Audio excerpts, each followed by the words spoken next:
Bonjour à toutes, bonjour à tous, bienvenue dans Génération Scanner, l'émission qui se concentre sur des thématiques sensibles à la jeunesse. Aujourd'hui, on va parler, comme pendant tout le mois de septembre chez Scanner, du travail. Alors, je ne vais pas préciser l'angle tout de suite, Fortuné le fera mieux que moi, mais le but, c'est qu'on en parle pendant 1 heure jusqu'à 21h30 sur Vedia. Restez avec nous, c'est parti.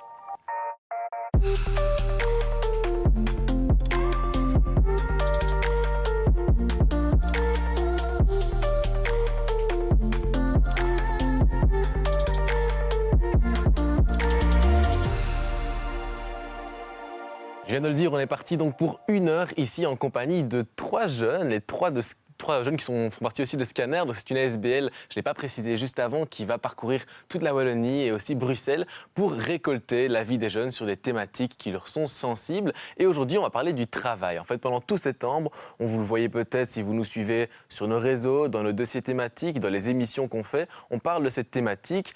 Tous les mois, on change. Et aujourd'hui, on va aborder un angle plus précis avec Fortuné. Tu le feras dans ta chronique juste après. Mais avant tout, Fortuné, plus important, comment tu vas ? J'allais dire mal, parce qu'il fait vraiment mauvais. Enfin, on en a parlé tout à l'heure, mais tout le monde ne semble ne pas être de mon avis. Moi, je trouve vraiment qu'on n'a pas eu d'été. Mais après, je suis content d'être là pour l'émission, donc ça va. C'est vrai que ça a été un peu tout ou rien. Ça a été très chaud, puis plutôt froid, dégueulasse. Beaucoup de pluie. Beaucoup de pluie. Mais le mois d'août, c'est souvent rempli de pluie.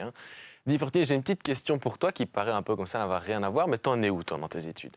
Moi, c'est ma dernière année. Il me reste mon TFA à faire. Voilà, c'est la fin. Et t'as peur un petit peu d'avoir autant de travail ou pour ce qui suit après ? Non, moi, je fais partie du Scanner, donc j'adore écrire. Et donc, un TFE, c'est principalement faire de la recherche et écrire. Donc, je suis un peu dans mon élément. Donc, j'ai hâte, en fait, de commencer. Super. C'est vrai que chez Scanner, de base, on fonctionne beaucoup par l'écrit. On organise des ateliers d'écriture dans toute la fédération Wallonie-Bruxelles, mais on se fait aussi à d'autres formats, comme ici la TV, comme vous pouvez le voir. Et justement, en parlant de TV, Romane, c'est ta première fois ici en TV en général, ici chez Vedia. Comment tu te sens ?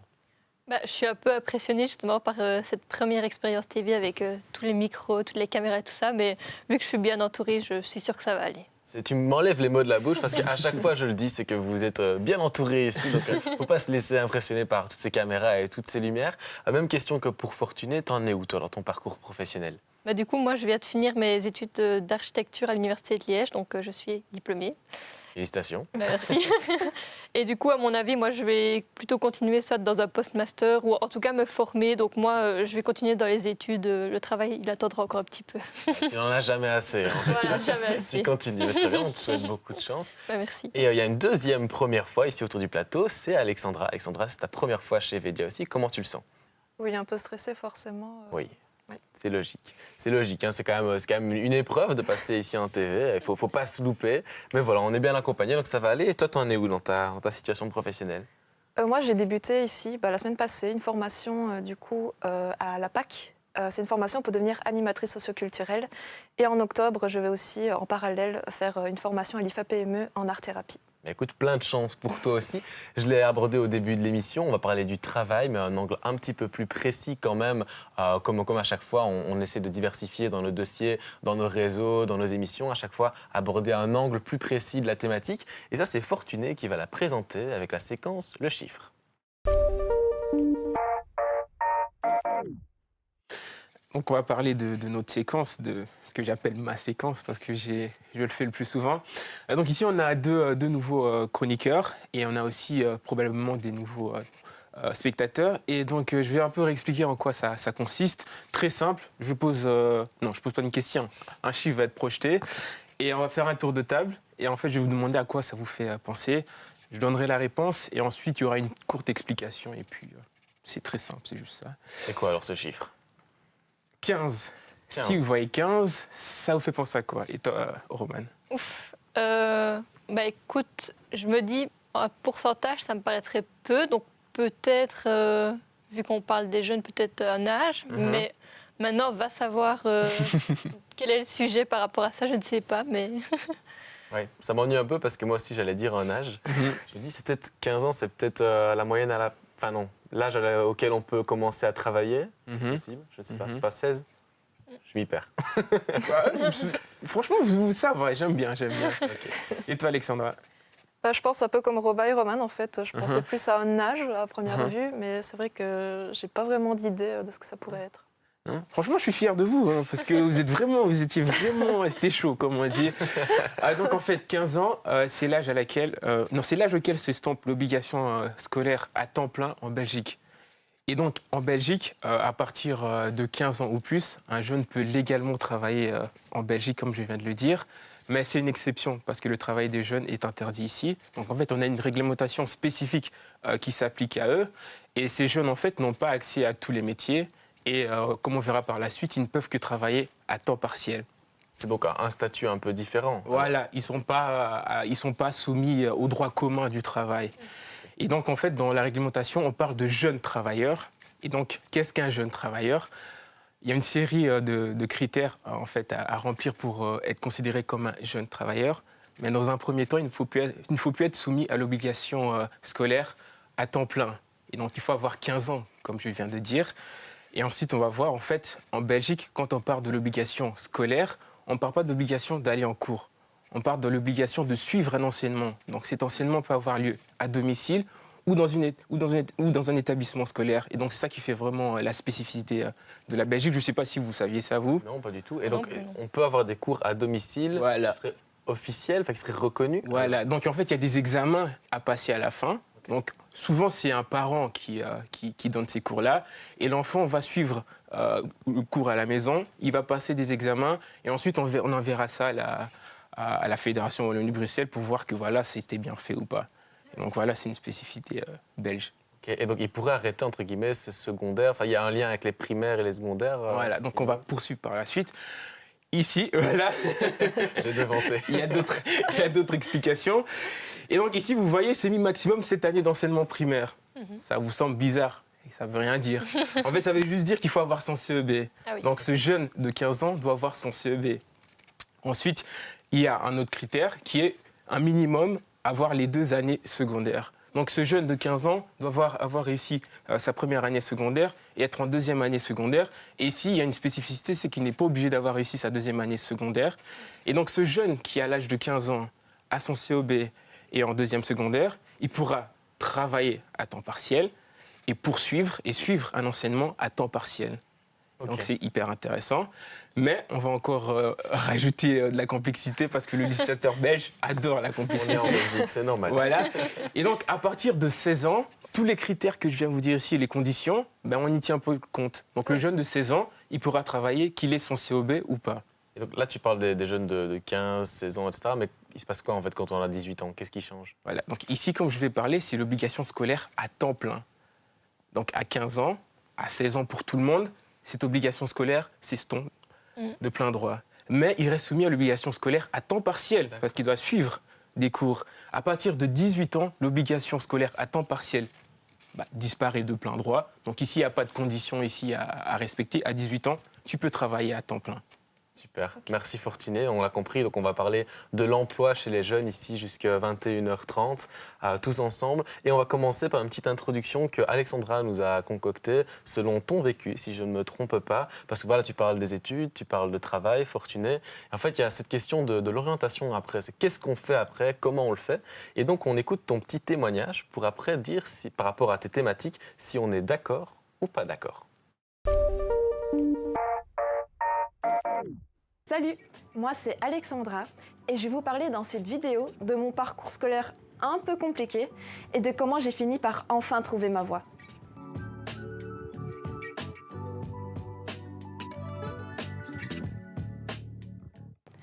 Au début de mes secondaires, mon rêve était de devenir une grande écrivaine. Mais tout de suite, on m'a stoppée. On me disait que j'avais très peu de chances de réussir et que je devais trouver un vrai métier. Après ça, mes rêves s'étaient effondrés. Et je ne savais plus du tout quoi faire. J'ai testé plein de choses, parfois même très différentes les unes des autres. J'ai essayé de devenir puéricultrice, puis j'ai abandonné.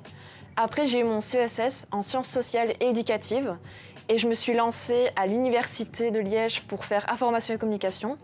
Puis je suis allée en haute école pour faire assistance sociale. Puis je me suis lancée en infographie et puis j'ai essayé d'aller à l'IFAPME pour faire une formation en librairie. Et après tout ça, j'ai arrêté.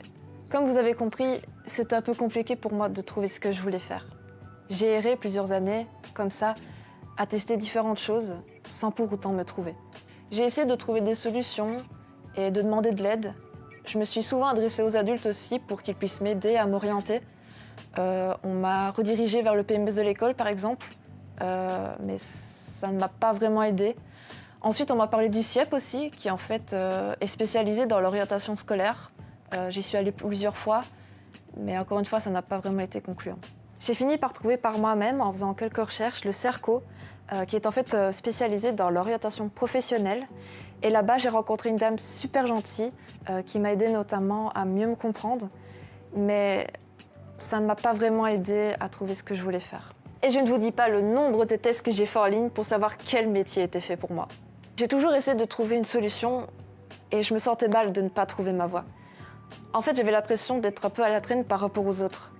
Je me sentais mal dans ma peau et je me mettais beaucoup la pression. Je me sentais mal aussi de ne pas avoir continué l'université. En fait, j'avais l'impression que l'université, c'était un peu comme le Saint Graal et que si je n'y allais pas, j'étais comme une ratée. On est bien d'accord, c'est totalement faux. Alors, je vous rassure, grâce à mes nombreuses recherches personnelles, j'ai fini par me sortir de là. J'ai découvert le service citoyen, par exemple, où j'ai pu faire mon volontariat grâce à eux chez Scanner. Grâce au service citoyen, où j'ai été embauchée par la suite en tant qu'ambassadrice pendant 6 mois, j'ai finalement trouvé ma voie et maintenant je sais que j'aimerais devenir animatrice socioculturelle. Actuellement, je suis une formation justement d'animatrice socioculturelle à la PAC de Liège et bientôt je vais aussi débuter une formation à l'IFAPME en art-thérapie. Après ce long parcours rempli de péripéties, j'espère ici début 2025 me lancer officiellement dans le monde du travail. Alors comme on a pu voir à l'instant dans mon portrait, ce n'est pas toujours simple de trouver son orientation scolaire ou professionnelle et je suis loin d'être la seule dans ce cas. Oui. En effet, plus ou moins 80% des jeunes en France, par exemple, rencontrent des difficultés dans leur orientation scolaire. Et vous, chroniqueur, par exemple, Romane, est-ce que tu as rencontré le même genre de difficultés ? C'est vrai que moi, dès que j'ai fini mes secondaires, je me suis directement lancée à l'université, mais jusqu'à Fatrito, je ne savais pas du tout quoi faire. J'avais vraiment pas d'idée et donc j'ai un peu, entre guillemets, pris les clichés qu'on me disait d'un métier. Donc, à savoir l'architecture, on disait que c'était dessiner qui était important, c'était les mathématiques et surtout, ce qui m'intéressait le plus, c'est que c'était pour aider les gens, pour leur faire un projet de vie, etc.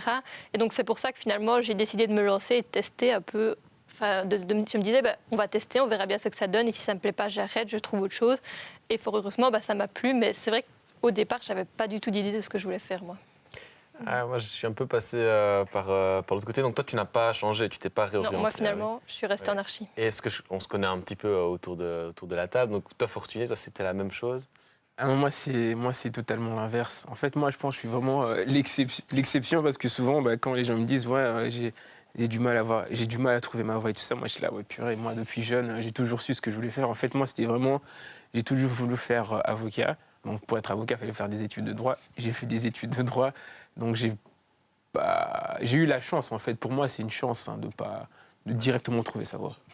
Justement, donc en fait, t'as pas changé, toi, c'est un peu comme Romane. Ouais.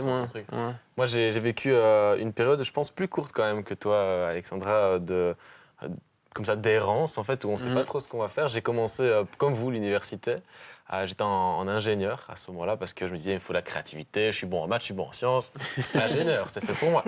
Et en fait, je me suis rendu compte que le système n'était pas du tout fait, pas du tout fait pour moi. En fait, c'était un système qui est, vous le voyez, où on a un matricule, etc. Et moi, j'ai très difficile avec ça.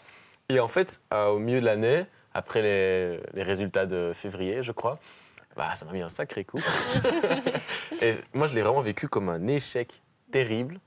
Et en fait, quand moi, j'ai dû me réorienter vers... En fait, j'étais vers une autre école, dans une section qui a une réputation d'être la section où on y va quand on ne sait pas quoi faire, ce qui est vachement triste. Et en fait, j'ai trouvé ma voie et j'ai trouvé vraiment le truc que j'adore, quoi. Donc, vous avez de la chance, mais je peux vraiment comprendre ton truc de... c'est vraiment compliqué, quoi. Et là, toi, tu sens que t'es dans ta section, là, maintenant. Oui, là, je suis sûre, maintenant. Ouais. Comment tu le sens? Enfin, comment ça se fait que là, tu sais que c'est le truc que tu feras toute ta vie? En fait, j'ai expérimenté. J'ai été sur le terrain, j'ai fait des animations. C'est ça qui m'a permis en fait, de me dire « Ok, c'est ça qui me fait sens, c'est ça que j'aime, en fait. » Et c'est comme ça que j'ai trouvé. Et comment tu as pu expérimenter avec Scanner, du coup, avec le service citoyen. du coup, dont j'ai parlé dans la vidéo. Donc pendant 6 mois, j'ai été volontaire chez Scanner. Et en fait, Scanner, comme tu l'as dit tout à l'heure, fait des ateliers d'écriture. Et c'est en animant, on fait des ateliers d'écriture, du coup, avec les jeunes, que je me suis dit, en fait, OK, j'aime bien être au contact des adolescents.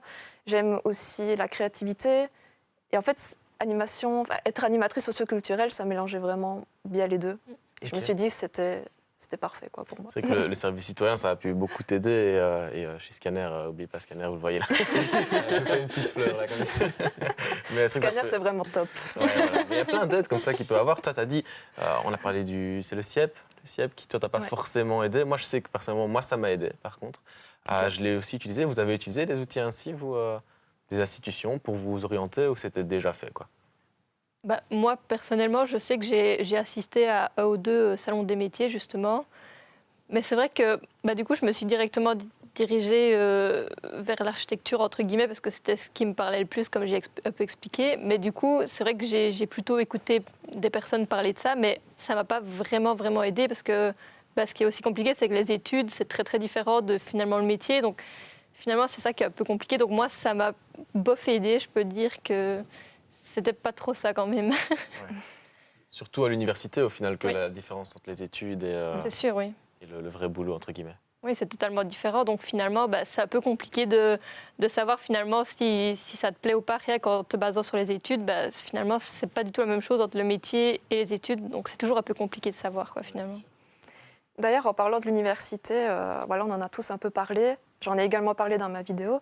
J'aimerais vous demander, est-ce que pour vous, l'université, c'est vraiment le Saint Graal ? On va peut-être commencer par les deux universitaires. Et après, on reviendra vers l'antagoniste. Non, alors, pour moi, c'est pas le Saint Graal, mais moi, je suis vraiment. Moi, j'aime bien l'université. Franchement, moi, ce côté très théorique, moi, c'est ce qui m'a plu. Je sais qu'il y a des gens qui détestent ça. Mais moi, j'adore le côté très théorique, très vraiment, on va dans les détails, on fait de la recherche et tout ça. Moi, c'est mon truc, c'est mon dada. Mais évidemment, c'est pas du tout nécessaire. Chacun choisit ce qui lui plaît. Et si pour toi, c'est pas du tout ça et que ça t'intéresse pas, non, t'es pas obligé de passer par l'université. Ça va rien servir, en fait. Ouais. Roman, tu as le même avis, j'imagine, puisque tu es dans ce système-là et que tu y restes en plus encore pour quelques temps. C'est vrai que moi, justement, le système de l'université, ça m'a plu aussi. Mais je trouve que, de notre côté, quand même, on est quand même un peu dans une société, moi, mon école secondaire, etc., où justement, on nous poussait à aller vers l'université. On nous disait, un peu comme tu disais, l'université, c'est le Graal, il faut y arriver. Et on ne mettait pas beaucoup en avant, justement, les autres formations, la haute école, etc. On ne nous en parlait pas vraiment, en fait. Finalement, c'était l'université, il faut atteindre l'université, quoi. C'est exactement ce que j'ai vécu. Moi, je suis allé à l'université un peu parce qu'on attendait ça de moi. Alors, je ne subissais pas, et j'ai de la chance là-dessus, je le sais, je ne subissais pas beaucoup de pression de la part de mon entourage ou quoi, au contraire. Mais il y a ce truc qui plane de l'université. Enfin, il y a l'université, puis les hautes écoles, puis les formations. Et tu te dis, c'est un ordre qui, pour moi, n'a pas vraiment de sens.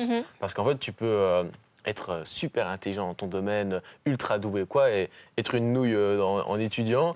Et au final, l'université, du coup, ça va pas être possible, parce que sans études, tu n'y arrives pas, Et quand j'ai découvert le système de la haute école, j'ai compris que c'est surtout le système qui me convenait mieux, plutôt que le talent ou j'en sais quoi. Parce que finalement, maintenant, je fais pile poil ce que j'aime. Je pense que c'est surtout propre à chacun, mais qu'il y a des dizaines d'années, voire même peut-être moins que ça, sans université, il y avait plein de portes qui étaient fermées, Toi, tu sens que tu te fermes des portes en n'allant pas à l'UNIF ? C'est compliqué, parce que c'est vrai que quand on cherche de l'emploi, souvent on nous demande quand même un diplôme. Et c'est vrai que ici, j'ai vraiment essayé de trouver des solutions, vu que j'ai que mon CESS.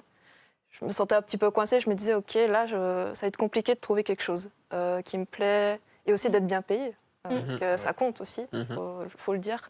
Et c'est vrai qu'en fait, moi, dans mon parcours, du coup, j'ai vraiment essayé de trouver des alternatives pour atteindre ce que je voulais.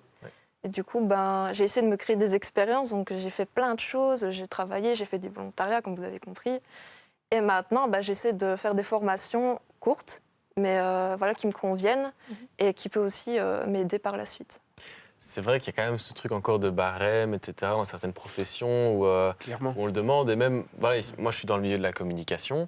Et je sais qu'un diplôme de haute école, donc un bachelier sans master, dans certaines institutions, on va dire ça comme ça, en fait, tu ne saurais juste pas postuler. C'est impossible. ce qui est dommage parce que ça veut rien dire sur la personne, mais voilà, il y a des choses qui restent ainsi. Vous, ça faisait partie de votre choix parce que je sais que droit, on peut le faire aussi en haute école. Ça faisait partie du choix aussi, l'argent. Mais en fait, moi, on n'a pas eu le dire, enfin, on n'a que parlé d'université, mais en fait, moi, j'ai commencé par la haute école, en fait. Ah, bah Ouais, j'ai commencé par la haute école parce qu'en fait, plus jeune, j'avais deux choix, en fait. Je voulais soit faire de l'archéologie, soit alors faire à l'université, ou alors faire le droit. Et mon choix, enfin, le choix de mes parents s'est plus penché sur le droit. Et j'étais pas sûr à 100% en fait de ce que ça allait donner le droit. Donc je me suis dit, autant mieux commencer par la haute école en fait.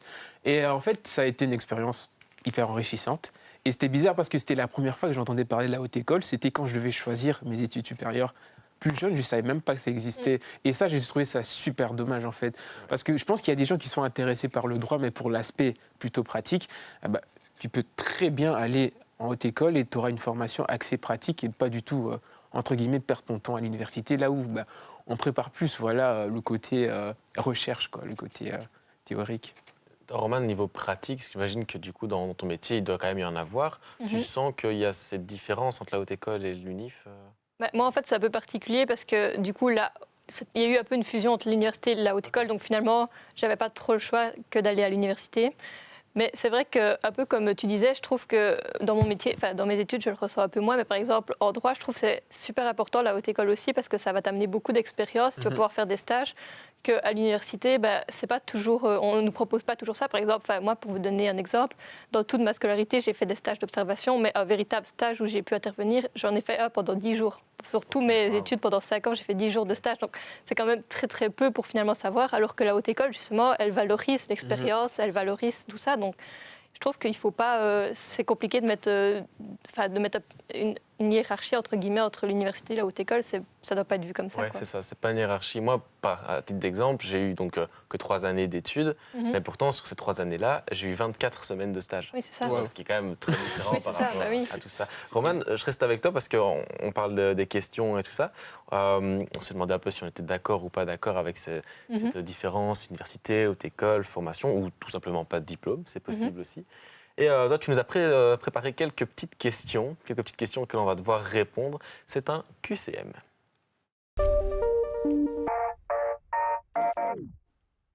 Oui, donc moi, le QCM, le principe est assez simple. Donc je vais simplement vous poser une question et vous donner 3 propositions de réponse. Et vous allez devoir essayer de deviner laquelle est la bonne. Et après, on pourra un peu discuter et avoir les avis de chacun. Tout en ne regardant pas les réponses. Je vois que Fortuné regarde ses feuilles.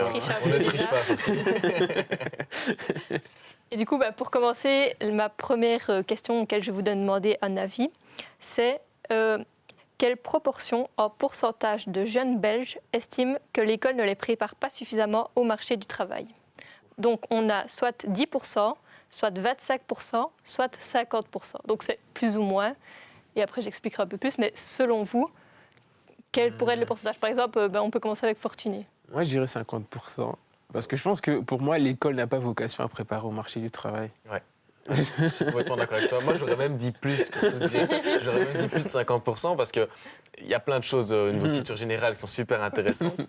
Mais j'ai l'impression qu'il y a quand même un gros décalage, quoi. Ouais. Une fracture comme ça. Tu es d'accord avec ça, Alex? Je vais les rejoindre clairement, je pense à 50%. Ouais. Eh bien, effectivement, la réponse, c'est plus ou moins 50%. Alors, pour vous donner un peu le contexte de cette étude, donc elle a été faite elle a été organisée par la Fédération des entreprises de Belgique, par l'AG et par le bureau d'études IVOX. Et donc, il y a 800 jeunes qui ont été interrogés, qui ont entre 17 et 28 ans, mais aussi 127 employeurs. Et donc, on leur a posé cette question et on peut le voir sur le petit graphique, qu'il y a 44% des jeunes qui ont quand même dit que pour eux, l'école ne les avait pas suffisamment préparés au marché du travail, qu'on ne leur avait pas assez dit les différentes options possibles. Et donc, le constat est encore plus alarmant du côté des employeurs parce qu'on voit que ça monte à 82%, qui considèrent quand même que finalement les jeunes ne sont pas assez préparés par l'école.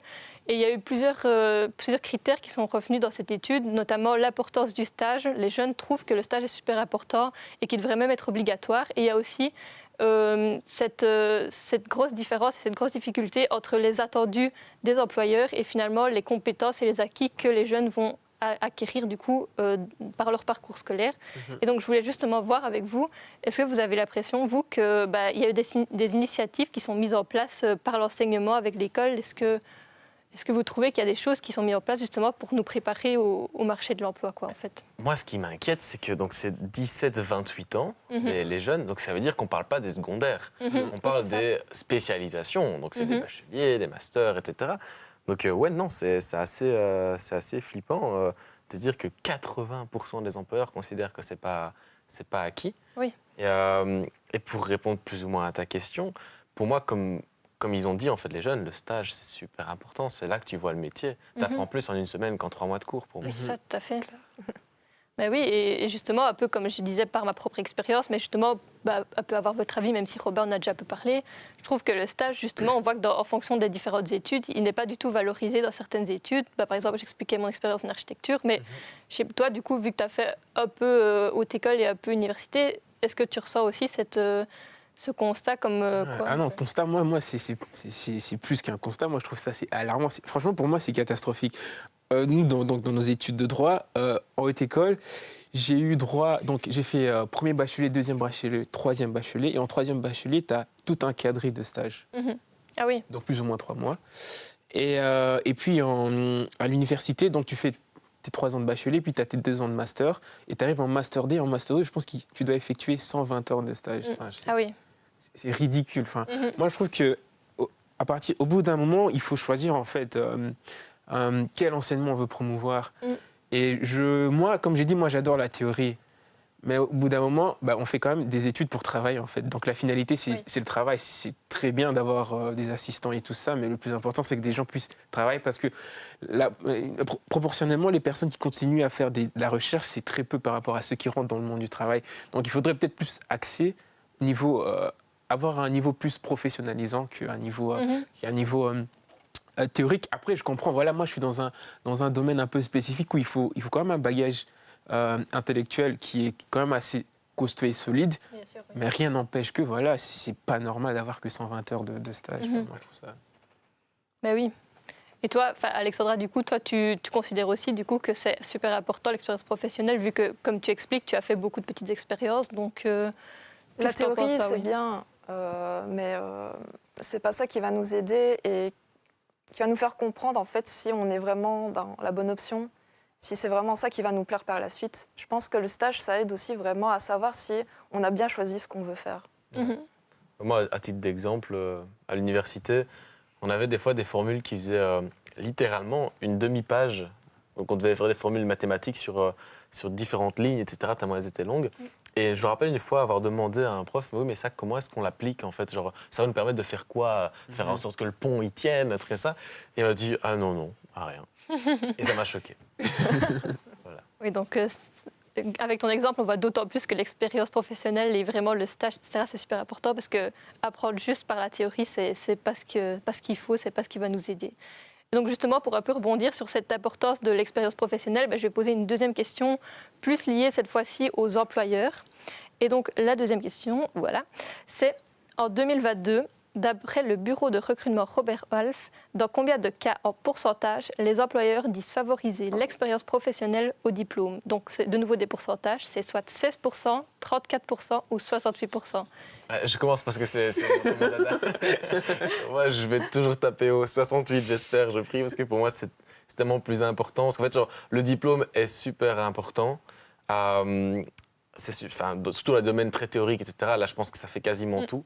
Mais moi, ce que j'apprends en expérimentant, je trouve ça super important. Par contre, le problème, c'est tous ces employeurs qui vont vous dire « Ah, vous n'avez pas d'expérience ».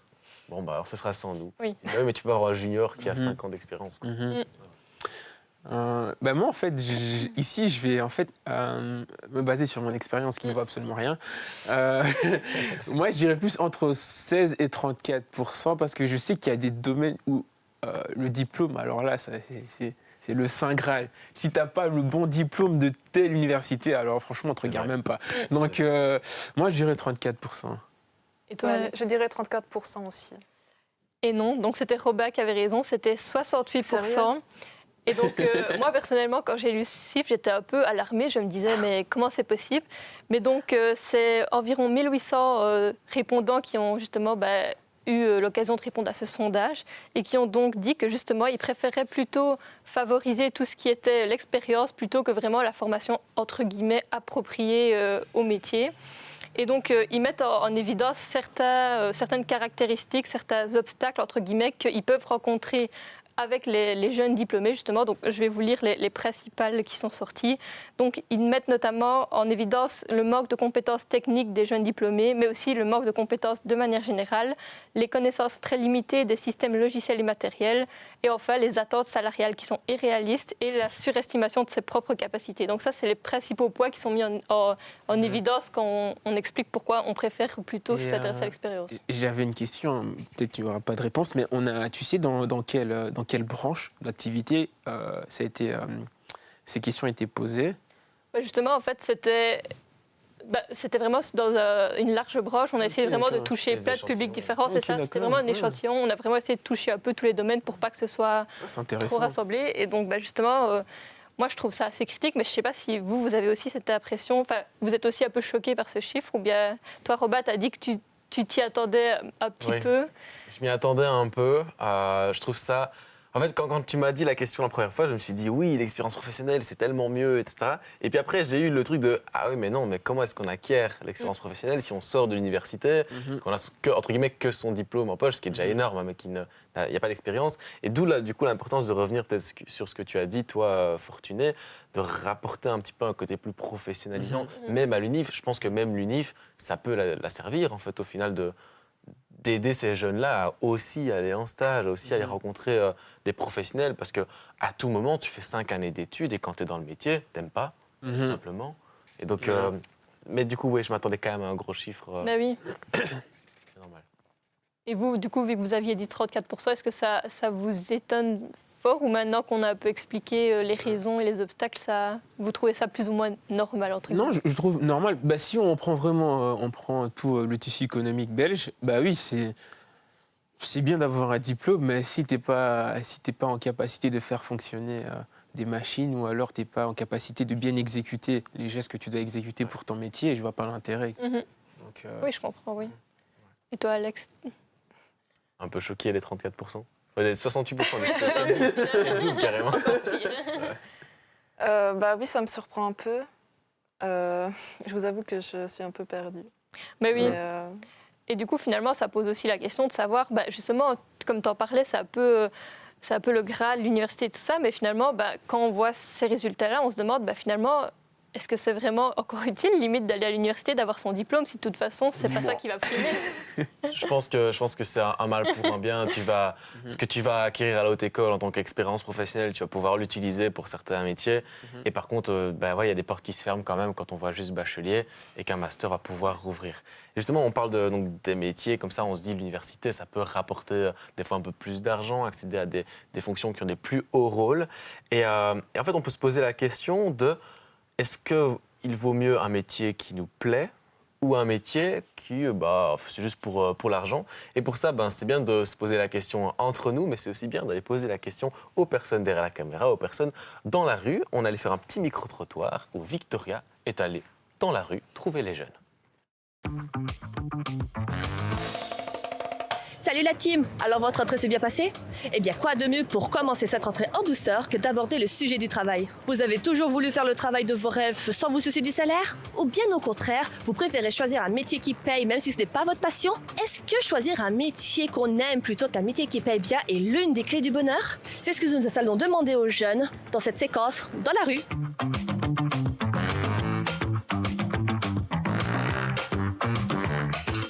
Est-ce que choisir un métier qu'on aime plutôt qu'un métier qui paye bien est l'une des clés du bonheur? Oui, je pense que c'est quand même mieux de choisir un travail qu'on aime plutôt qu'un travail qui paye. Maintenant, il faut voir la différence des prix, quoi. Forcément, quand on se lèvera le matin ou autre, on sera déjà plus joyeux de vouloir aller au travail. C'est bon, j'y vais, je me lève de bonne humeur, je vais pouvoir voir mes collègues. Si on choisit un travail qui paye bien mais qu'on n'aime pas, on ne sera pas épanoui et on n'aura pas envie d'y aller avant d'aller travailler. Ah ouais, on va regretter toute notre vie, du coup, c'est mieux. Plutôt un métier qu'on aime, parce que du coup on va le faire toute notre vie et faut que ça nous plaise. Moi, je suis pas d'accord. Moi, je pense qu'il vaut mieux choisir un métier qui rapporte bien parce que l'argent, ça contribue fortement à notre bonheur.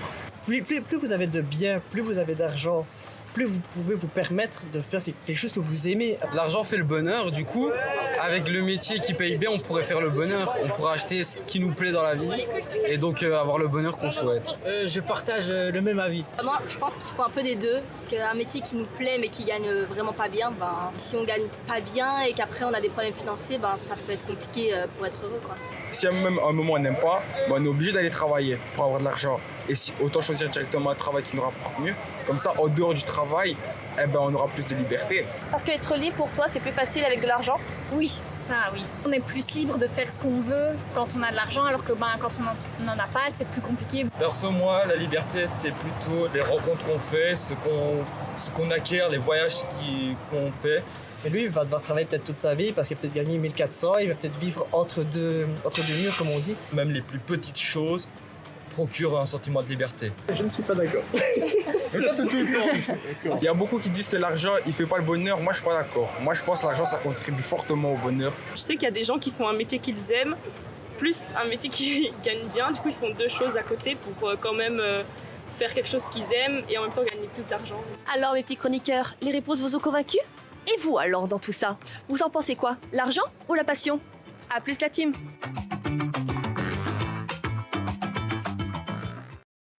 Merci Victoria pour cette bonne séquence. On voit, c'est un avis qui est fort divergent. On a vraiment deux camps qui, on le voit aussi à la caméra, je ne sais pas s'il y a des vraies statistiques là-dessus, mais qui est plutôt genré. Quand on regarde, on a deux côtés très, très différents. Et donc pour vous aussi, même question, en fait, vous êtes soumis au même interrogatoire. Un métier qui paye ou un métier qui plaît? Moi, en vrai, pour rigoler, je dirais l'argent, mais en fait, je pense qu'il faut toujours... moi, je suis quelqu'un de très, très équilibré dans la vie, donc il faut un peu des deux.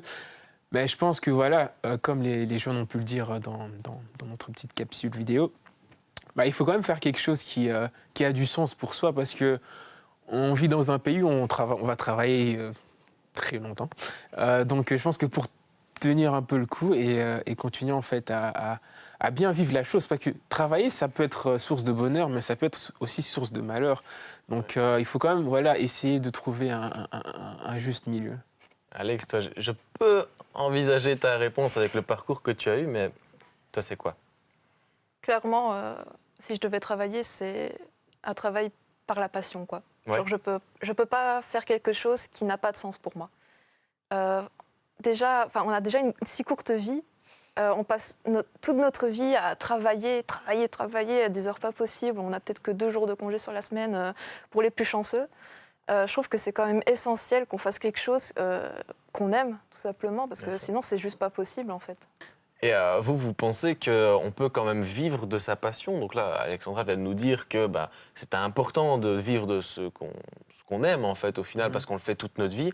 Mais est-ce qu'on peut réellement vivre d'une passion ou juste un métier il peut nous plaire, mais c'est pas non plus un hobby de fou, quoi?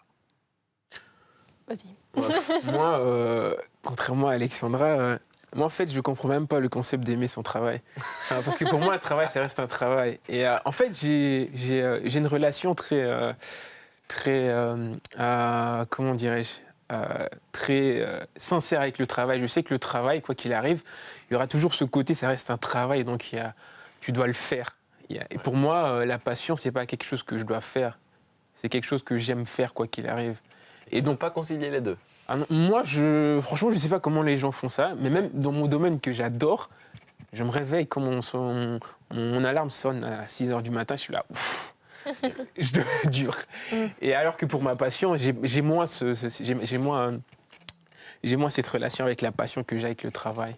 C'est ce côté restrictif, le fait que tu es obligé de le faire, qui te casse un peu le moral, entre guillemets. Oui, en fait, c'est vraiment ça. Je pense que aussi l'aspect, en fait, il y a l'aspect financier qui joue dans le sens où ta passion, si un jour où tu es moins bien, tu n'es pas obligé de le faire, alors que le métier, tu dois être constant, tu dois absolument être là, tu vois. Et c'est ce petit truc-là qui rend ça moins magique que La passion. Alors, j'adore ce que je veux faire plus tard. Hein.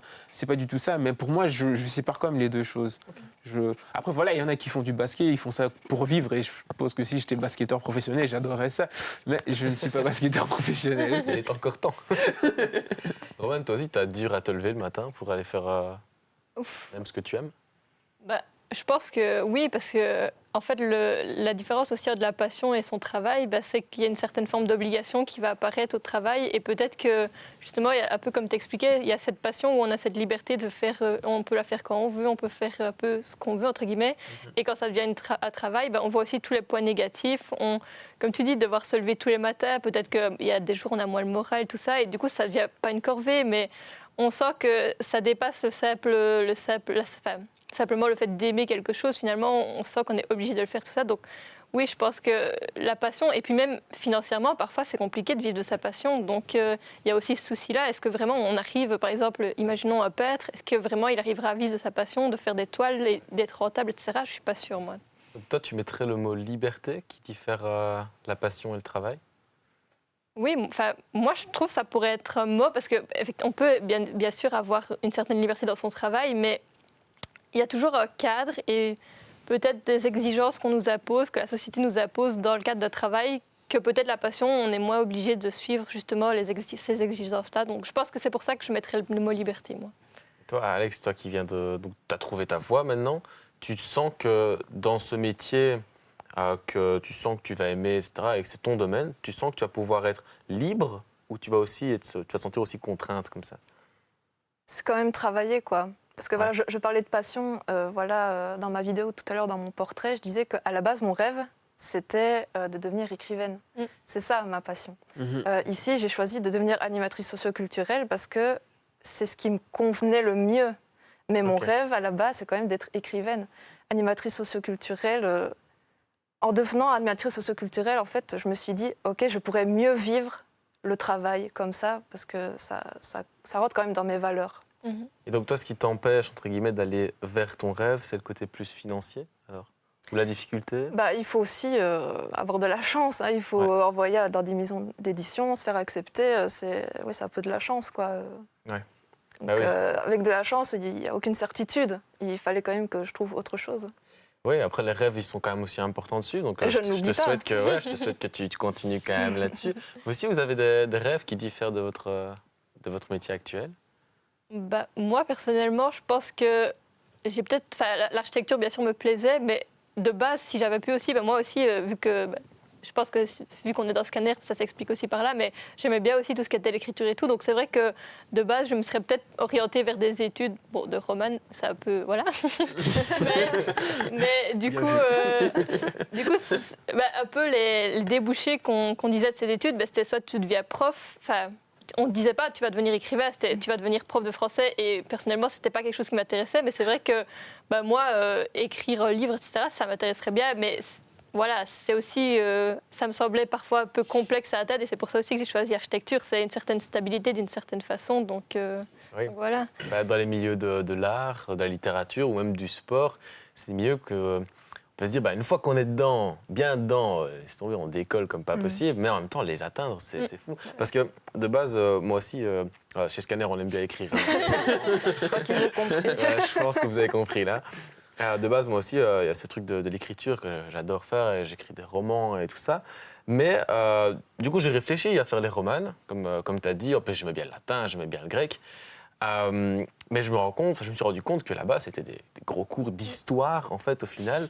Et je me suis dit, mais en quoi ça va m'aider à écrire des romans, en fait.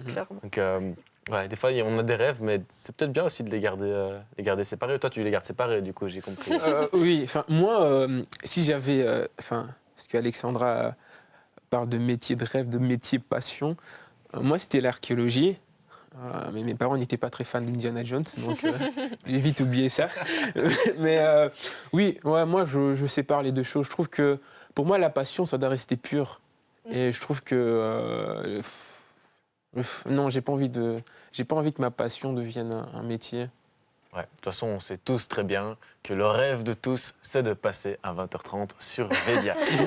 Écoutez, on arrive déjà quasiment bientôt à la fin de cette émission. Donc, je vais vous laisser avec la dernière séquence que vous avez préparée tous les trois, individuellement et en même temps ensemble, pour un petit peu continuer d'avancer dans les choses, continuer le débat. Ici, on en clôture un et le but, c'est aussi d'ouvrir le débat pour que que ce soit chez vous ou nous après aussi, on puisse continuer à en discuter parce que c'est important. L'emploi chez les jeunes, c'est une thématique qui touche beaucoup de gens et on l'a vu avec certaines statistiques, ça peut des fois poser quelques problèmes. Et donc, c'est une séquence où on va aller plus loin. On va parler d'initiatives, de livres, de podcasts, peu importe, d'initiatives qui nous permettent d'aller plus loin dans la question. Et c'est pour ça que la question s'appelle « Qu'est-ce qui suit ? What's next ?» Et donc, c'est Alexandra qui va nous présenter le service citoyen. Oui, donc je vais vous parler du service citoyen qui est en fait un organisme pour les jeunes entre 18 et 25 ans. Avec le service citoyen, en fait, les jeunes sont amenés à faire du volontariat pendant 6 mois dans un lieu de mission de leur choix. Il existe 4 domaines de prédilection où ils peuvent faire leur volontariat. Donc, il y a aide à la personne, culture et éducation, environnement et éducation par le sport. Donc, quand moi j'ai fait mon service citoyen chez Scanner, je rentrais du coup dans le domaine culture et éducation. Ouais. Tous les jeunes qui entrent dans la tranche d'âge peuvent faire un service citoyen, étudiants, demandeurs d'emploi ou encore demandeurs de protection internationale. Peu importe votre statut, vous pourrez, si vous le souhaitez, vous lancer dans l'aventure. Le service citoyen peut aussi convenir à tout le monde. Peu importe en fait l'objectif recherché. Imaginons que vous ayez du mal du coup à trouver quel métier vous voulez faire plus tard. Imaginons aussi que vous souhaitez simplement retrouver un rythme, que vous voulez vous créer de l'expérience ou encore tout simplement agir dans quelque chose qui vous fait sens. En fait, le service citoyen convient vraiment clairement pour tout ça. Voilà. Donc peu importe les objectifs de chacun. Et du coup, moi, je suis une ancienne volontaire du service citoyen. Et personnellement, ça m'a beaucoup aidée. Comme vous avez compris, ça m'a notamment aidée à trouver du coup ma voie. Donc voilà, je ne peux que conseiller le service citoyen. Et si vous voulez plus d'infos du coup sur le service citoyen, vous pouvez aller sur le site, c'est service-citoyen.be. Super, merci Alexandra. Donc là, on a un exemple même que ça marche comme initiative et on l'a vécu chez Scanner je pense que tous les 6 mois. On accueille des jeunes qui sont en mission pour les services citoyens, donc c'est très très chouette comme initiative. Et en fait, si je ne me trompe pas, c'est le service qui remplace le service militaire qui a pris fin. À la base, oui, okay, c'est ça. On est d'accord. Et écoute, c'est Roman. Roman, j'espère que tu as une aussi belle initiative que celle d'Alexandra à nous présenter. Il s'agit, si je le lis bien, du Corps européen de la solidarité. C'est ça. Donc, moi, je ne connaissais pas avant justement de faire des recherches dessus vraiment ce programme. Mais donc, c'est un programme de mobilité qui est gratuit et qui va aider les jeunes justement à s'investir, que ce soit en Belgique, mais également à l'étranger. Et donc, c'est organisé par la Commission européenne et en Belgique par le BIJ, donc le Bureau international de la jeunesse. Et donc, ça va vraiment être d'aider par le soutien, mais également financièrement des jeunes qui peuvent avoir entre 18 et 30 ans, mais également des organisations à aller aider justement des communautés ou des personnes qui sont plus vulnérables. Et donc, il y a plusieurs types d'activités. Donc, il y a par exemple le volontariat, où on peut faire de manière individuelle ou en groupe. Il y a les projets de solidarité locaux, mais également le volontariat dans le domaine de l'aide humanitaire, qu'on peut faire dans plein de domaines différents.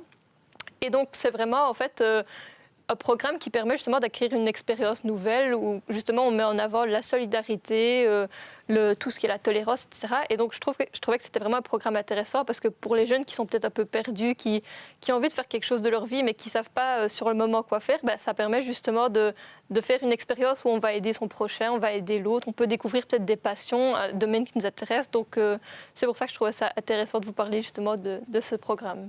Merci Roman. Donc là, ici, on a eu du national, on a eu de l'européen. Et déjà, ça fait plaisir parce que dans les différentes discussions qu'on a pu avoir, on se dit mince, les jeunes, ils n'ont pas beaucoup d'outils en main. Et en fait, on voit qu'il y a quand même pas mal d'aides qui sont quand même vachement bien faites. Donc c'est super chouette.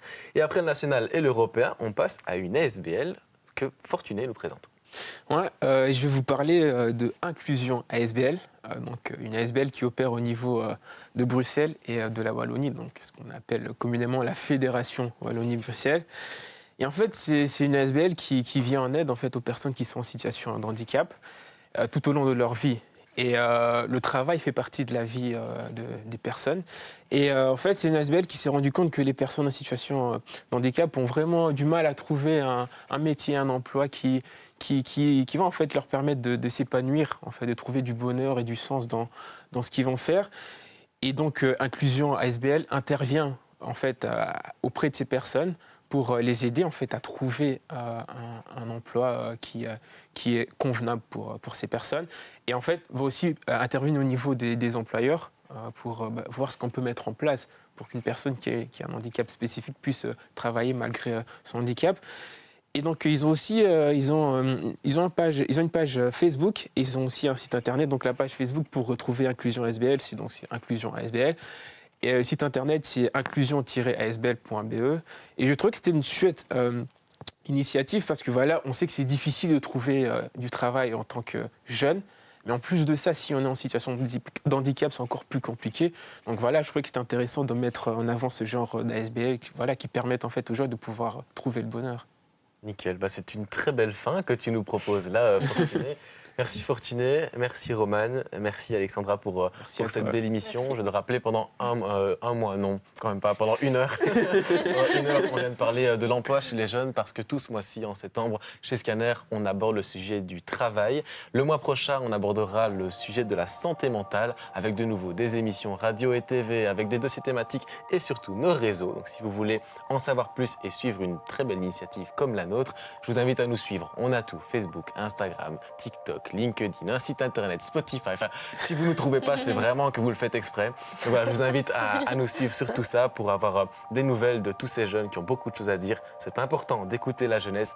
Alors tendez votre oreille. À très bientôt et bonne soirée sur Védia.